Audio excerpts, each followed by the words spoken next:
வணக்கம். நான் சித்த மருத்துவர் ரேணுகா தேவி. இன்னைக்கு நம்ம பார்க்க போற மூலிகை என்னன்னா தும்பை.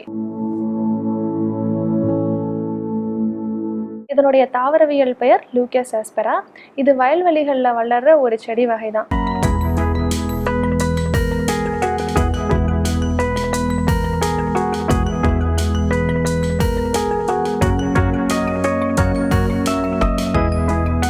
இதுல வெள்ளை நிற பூக்கள் இருக்கும். தும்பையோட இலையும் பூவும் தான் நம்மளுக்கு மருத்துவத்துல அதிகம் பயன்படுத்திட்டு வர்றோம். தும்பை செடிக்கு வெப்ப வீரியம் இருக்கிறதுனால கபம் சம்பந்தப்பட்ட இருமல், தொண்டைக்கட்டு போன்ற நோய்களுக்கு இதையோட இலைய கீரையா சமைச்சு சாப்பிட்டு வந்தோம்னா கபத்தை நல்லாவே குறைக்குது. சித்த மருத்துவத்துல நசியம்னு ஒரு ப்ரொசீஜர் இருக்கு. அது வேற ஒன்றும் இல்லை, நாசல் டிராப்ஸ் தான்.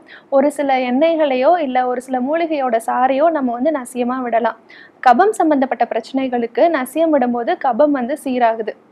இந்த தும்பை இலையோட சாரை நம்ம நசியமா விடும்போது சளி இருமல் தொந்தரவு தீருது. அதே தும்பை பூவோட சாரை நம்ம நசியமா விடும்போது பாம்பு கடியினால மூர்ச்சி அடைஞ்சவங்க நினைவுக்கு வருவாங்க.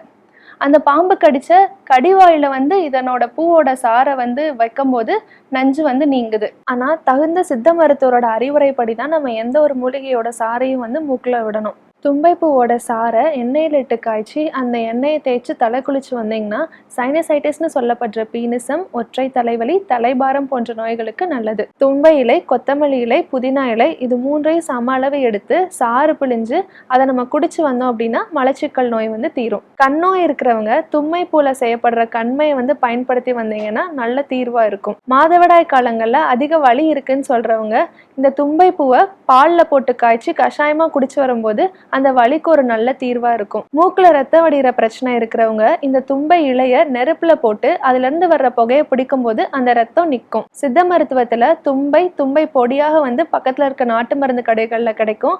அதை தகுந்த சித்த மருத்துவரோட ஆலோசனைப்படி வாங்கி உபயோகித்து பயன்பெறுங்க.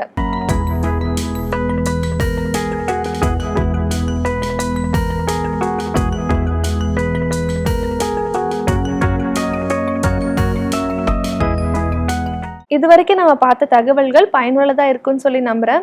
மேலும் இது போன்ற உபயோகமான தகவல்களை தெரிஞ்சுக்கணும்னு நினைச்சீங்கன்னா விசாகம் ஹெர்பல்ஸ் சேனலை ஃபாலோ பண்ணிக்கோங்க.